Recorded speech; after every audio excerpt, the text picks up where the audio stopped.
What's going on, everyone? Thanks for tuning in to another episode of the Ducks Dish podcast.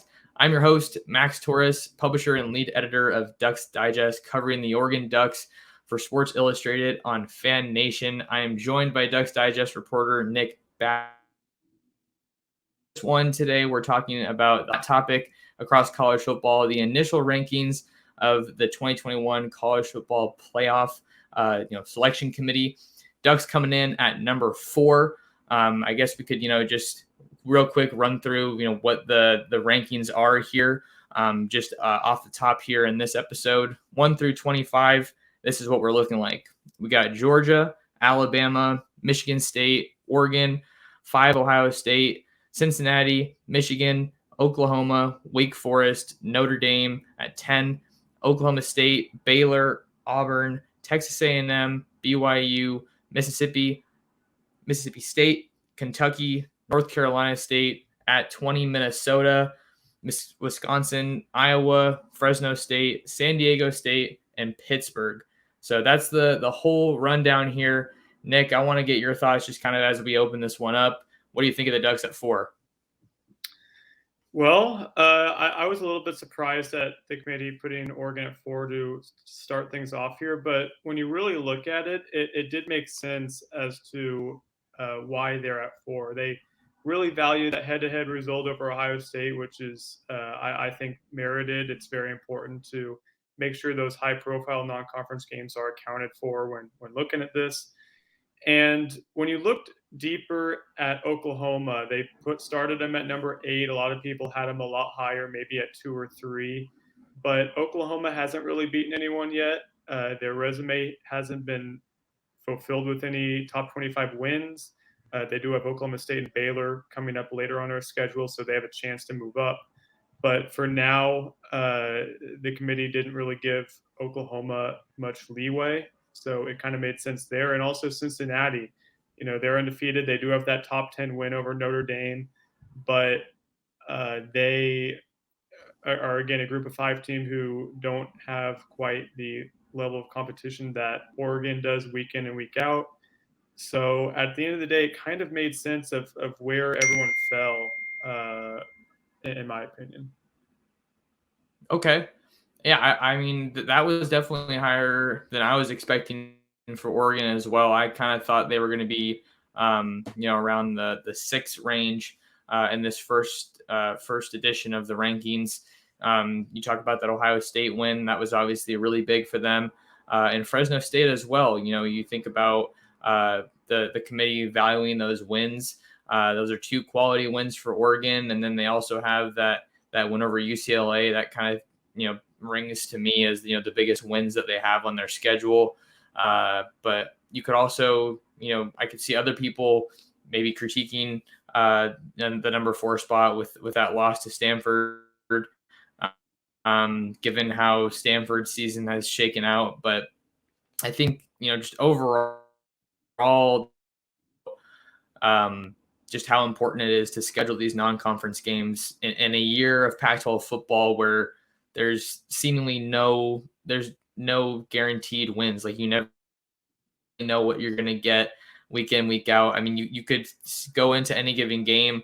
I feel like every game except for UCLA, Oregon has been favored, but we don't really know what kind of Oregon team is going to show up. I mean, they're just now looking like they're turning a corner. So I think just with how the season has transpired, even though Oregon's gotten some pretty big wins, they haven't always looked convincing doing it. And then some of the other games that they've played throughout the year have definitely left something to be desired.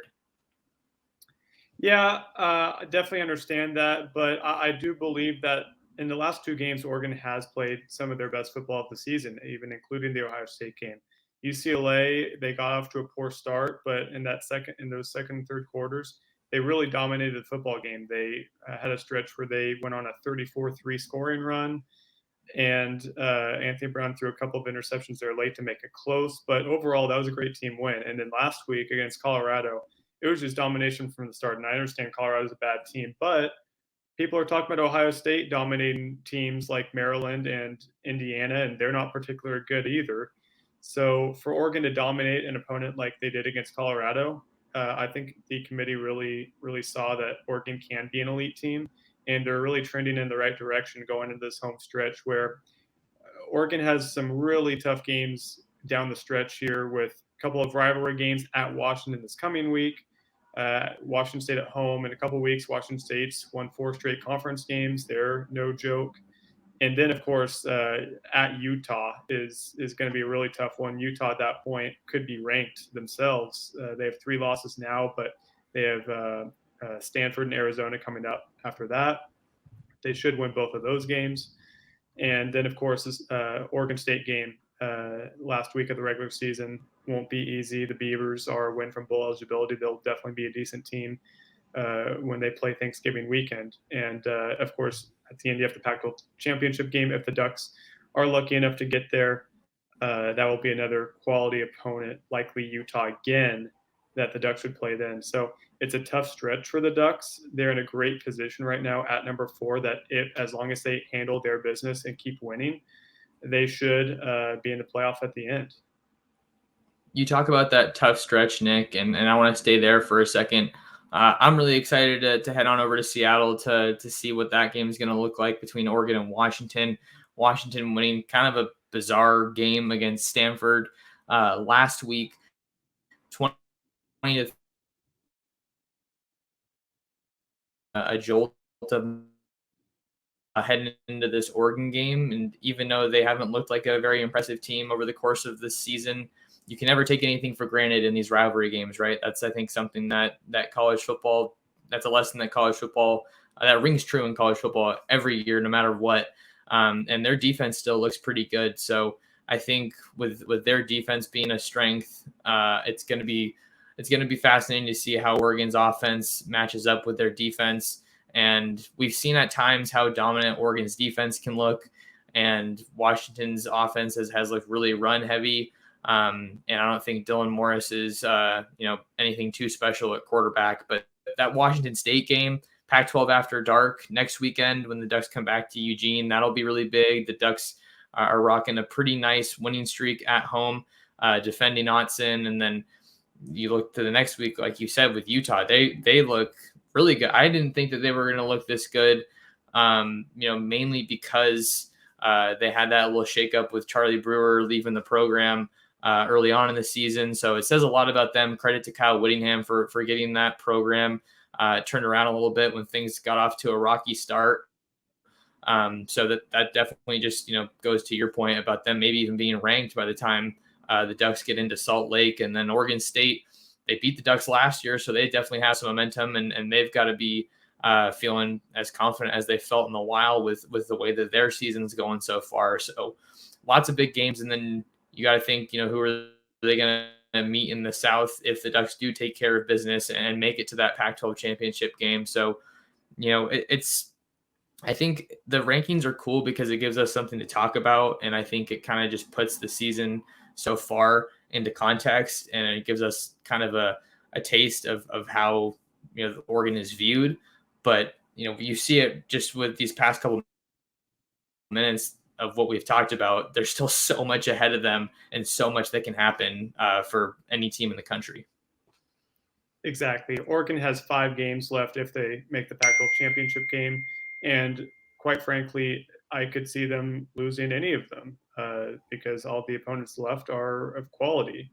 At the same time, Oregon will likely be favored in all of them. Utah could be a toss-up, but if they play their best football, I don't think there's anyone on the schedule that will beat them. So it's all in their hands. This is exactly where Oregon wants to be at this point in the season, where they control their destiny for the most part.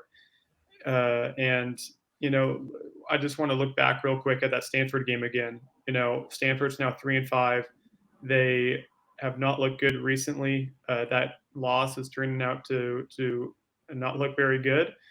But the committee does take some things into account in that game, especially the fact that Joe Moorhead, offensive coordinator and play caller and quarterbacks coach, was not there. He was having emergency surgery in the hospital.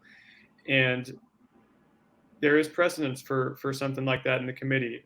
Back in 2017, Clemson lost a game to 4-8. I believe it was Syracuse.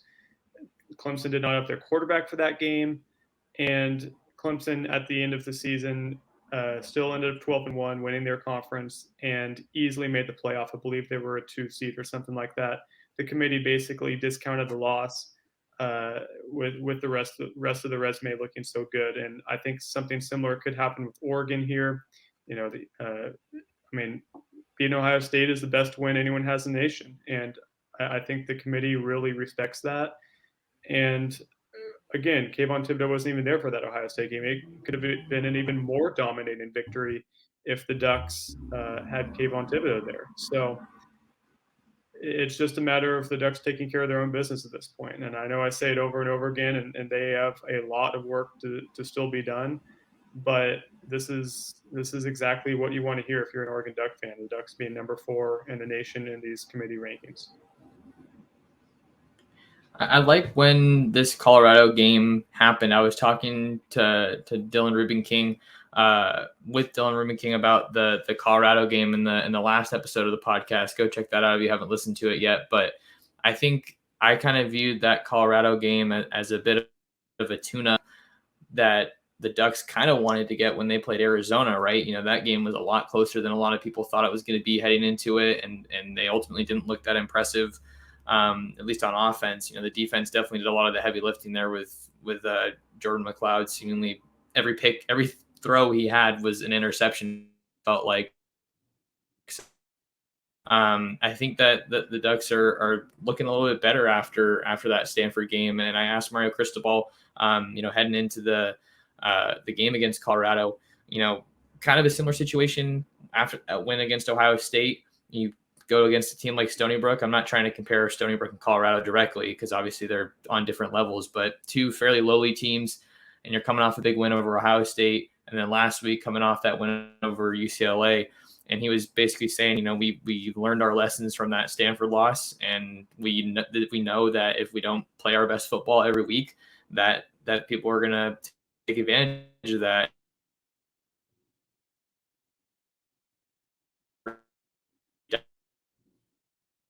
I think that they've definitely learned from that loss, and they're going to move on and put their best foot forward. You talk about that Washington game, we can get more into that later if you want. I know we also want to talk a little bit about the rest of the rankings, so just hitting on Oregon first here. But with the Ducks, they had a little bit of injuries in the secondary last week, particularly at the safety spot. But Washington's a team that likes to run the ball, so I'm not as concerned there. And then Jamal Hill is a guy that's really experienced, and he can be relied on if Steve Stevens isn't able to go. We're hearing that he has a chance to play after getting a little bit banged up against Colorado. So, kind of echoing what you were saying, Nick, but also giving some of my 2 cents on kind of how the team has transformed this year. And then just with the Pac-12 being the way it is, I mean, it's just so weird you think that with the Pac-12 being so poor, I mean, if Oregon didn't play this non-conference schedule, I don't think they're in this position. Completely agree. They'd be, kind of in the Wake Forest situation where they didn't play anyone in the non-conference, and Wake Forest is even undefeated, so Oregon would probably be even worse than Wake Forest right now. But Wake Forest hasn't played anyone in the conference. ACC is also really down this season, and they would not be anywhere near the top 10 of the playoff rankings right now with that loss to Stanford if they didn't play Fresno and Ohio State to begin the season. All right. Well, like I said, I want to talk a little bit about kind of some of the broader term stuff with the rankings. It'd be cool to talk about Ohio State a little bit, but from an Oregon perspective, is there anything else that you kind of wanted to add here that you think is important in this discussion? Well, I think it relates to Oregon. When you look at the rest of the rankings, head-to-head really seemed to matter with the selection committee in this particular rankings. Of course, you have Oregon right ahead of Ohio State. But then even when you look down at the rankings further, at 17, Mississippi State right ahead of Kentucky. Mississippi State beat Kentucky. And also Wisconsin at 21. They beat Iowa, who's at 22. So and also Fresno State 23 just beat San Diego State at 24. So there's a clear pattern there that the committee really values head-to-head, at least at this point in the season. And that's good for the Ducks, clearly, because when they're going up against Ohio State, there are a lot of people who are saying that Ohio State now looks better than the Ducks. There might be some merit to that, but I would argue that head-to-head results have to matter, and that's, of course, why the Ducks are at 4 right now, ahead of the Buckeyes. Yeah, if you're watching this episode of the podcast, you can catch it on my YouTube channel, Oregon Football Max Taurus. Nick has a nice little graphic table here, sheet, whatever you want to call it, that kind of just has the rankings laid out here. But yeah, I'm very that the committee valued those head-to-heads, because it just kind of makes you think for a second, well, what's the point of playing those games if they're not going to hold any merit here? But, kind of taking it broad spectrum now, transitioning a little bit, Nick, no surprise with Georgia at number 1. They've just been absolutely dominant this season. That defense looks like it could go down as an all-time unit, an all-time great when everything's said and done. Just so many talented players there. And then Alabama at number 2, despite the loss to Texas A&M. Bama's Bama. They're going to I'd be surprised if they lost another game. But I think so many times outside of the SEC, at least, it's kind of, I think, maybe perceived that you have to be perfect and to get into the playoffs unless you're in the SEC, because that speaks to the quality of the opponents you're playing on a weekly basis, because obviously the SEC is at a much higher level than the Pac-12. But Michigan State, number 3, I mean, Mel Tucker, credit to him. I don't think many people expected this kind of a turnaround in such a quick span since he took over that program. Undefeated, just got that big win over Michigan last weekend. So, credit to them, and it could be. I'd be interested to see if this is going to be how things ultimately finish out. And I have to take a look at Michigan State's schedule, but those are kind of just some other thoughts I wanted to have as we expand it a little bit and just open it up. Yeah, something I really think is interesting going forward is you got Oklahoma there. They're at 9-0 right now, only number 8 in the nation. They're on a bye this week. But following that bye, they've got 3 of arguably their 3 toughest games all season, all in a row, before the Big 12 championship game that they could be in as well. They still have to play Oklahoma State, who's right there at 11. They still have to play Baylor, that's right there at 12. And they also have to play Iowa State, who has also had a pretty good year themselves. So Oklahoma has their toughest games still left on their schedule, so they have a real chance to move up in these rankings once they play those teams, if they can win. And also Ohio State as well. They still have to play that big game against Michigan State. I believe that one's in Columbus in mid-November. And then they still have to play their rivalry game in Ann Arbor against Michigan Thanksgiving weekend. So both Ohio State and Oklahoma have multiple games left against top 12 opponents, and that's something that Oregon does not have left. So it's definitely something to look at where there are teams that could still potentially jump the Ducks in these rankings. But Georgia still has to play Alabama, likely, if they end up meeting in the SEC championship game. So one of those teams will end up losing. And yeah, I mean, when you go down further on this list, Auburn, Texas A&M play this week. That's the only top 25 matchup this week, at least according to the playoff rankings. But that'll be a big one for whoever's second place in the SEC. If Alabama somehow lost another game, they could end up going to the SEC championship game, the winner of that game. So it's something to keep an eye on. And just going down here, one other thing I've found interesting that here, Wisconsin, Iowa, and Minnesota, for that matter, you have some Big Ten teams at the bottom of the list. The committee really seemed to value the Big Ten's strength. And, Minnesota's a team that lost to Bowling Green, but they're still up there in the top 20. So the committee really values the Big Ten clearly, and clearly it doesn't really value the Pac-12. The Mountain West has more teams in the top 25 than Pac-12 does. Pac-12 just has Oregon. Mountain West has both Fresno State and San Diego State there at 23 and 24. So, yeah, that's kind of what I have. Is there anything that really stands out to you here, Max? Yeah, I think one of the other points that I kind of stood out to me was not so much that Cincinnati was left out of the top four, but just them at number six. I was kind of just wondering, with them at number six, Notre Dame at number 10, do you think, and maybe we can talk about this, do you think that them at number six is more of an indictment of Cincinnati not being viewed as a very strong team, or Notre Dame not being viewed as strong as some people may thought? If that kind of makes sense, seeing that that's Cincinnati's biggest win of the season, I believe. Yeah, well, I think it's valued pretty correctly. I mean, that it was a huge win for Cincinnati against a top 10 opponent on the road. I mean, that's a major victory. But you have to look at the whole body of work. And Cincinnati, uh, their next best win after that is maybe Indiana, who's terrible this year. They're 2-5. So you really, you can't base your entire resume off of one victory. Oregon has, other than Ohio State, they have another ranked win against Fresno State. They have UCLA, who's a good team, and they'll have, of course, more games coming up.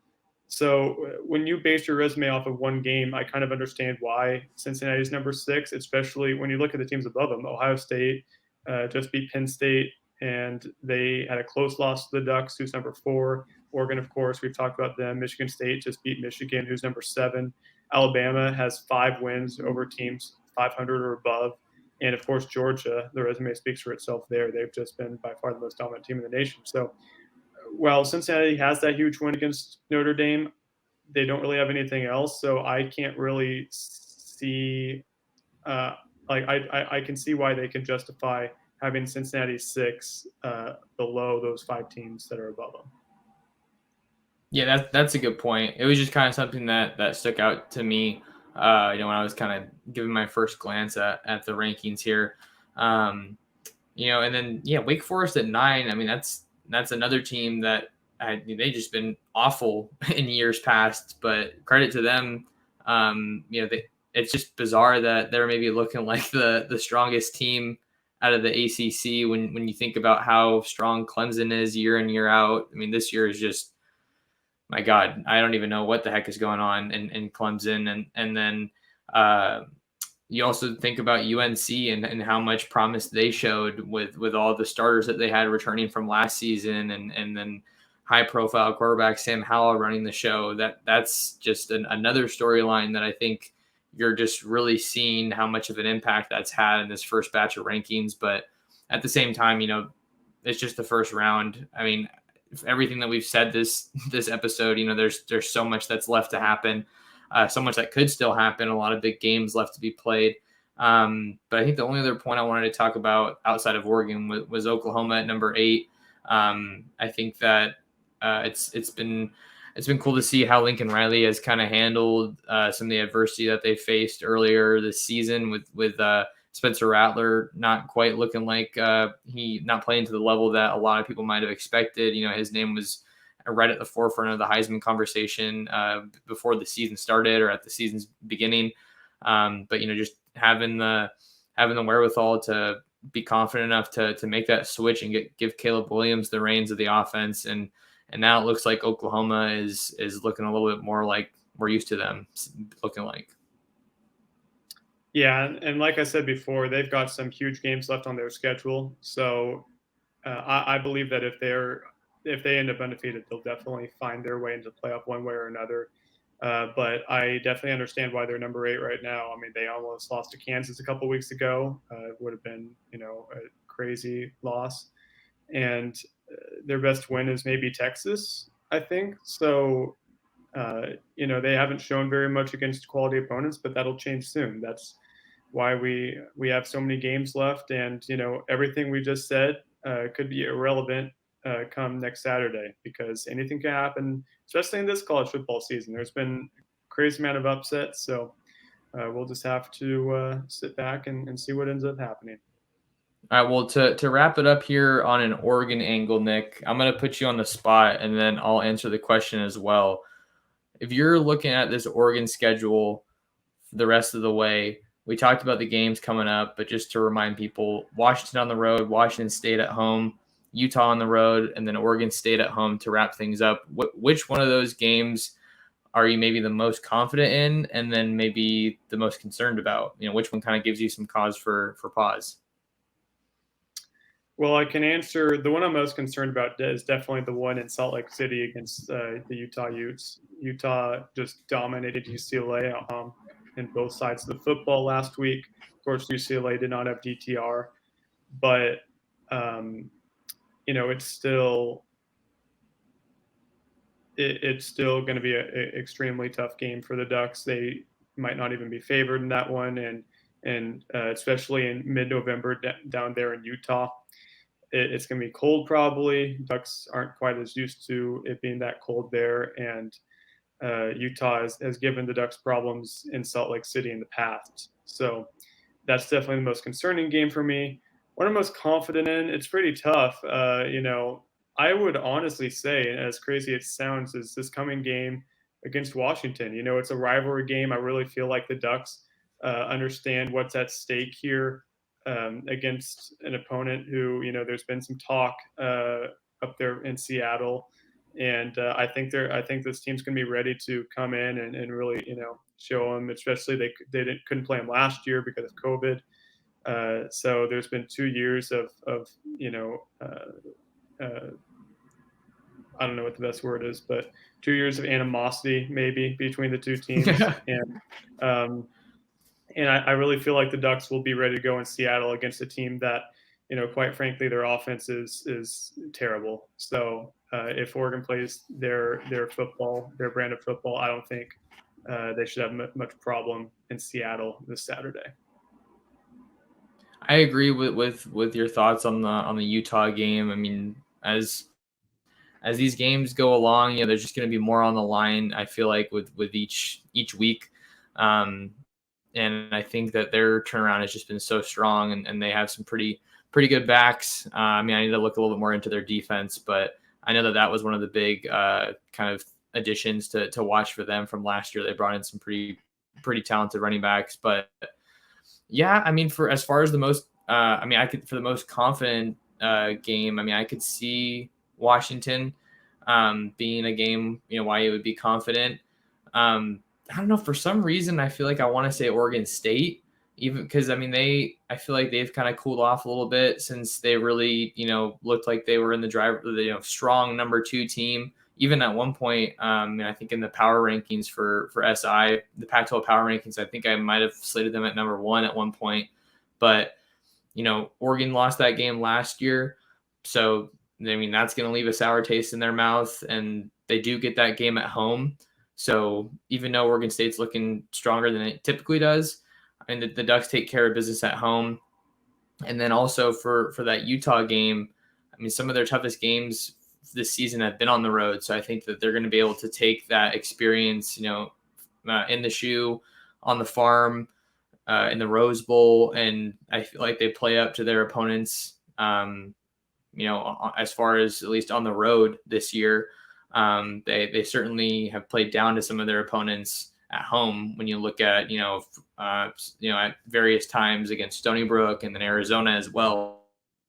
But that's kind of where I stand right now. I mean, that Washington State game looks a little scary, even though it is at home, just because of how hot they are, even, especially with all the coaching shakeup that they've had. I think that says a lot about the players on that team, that they're just still chugging away and getting those wins.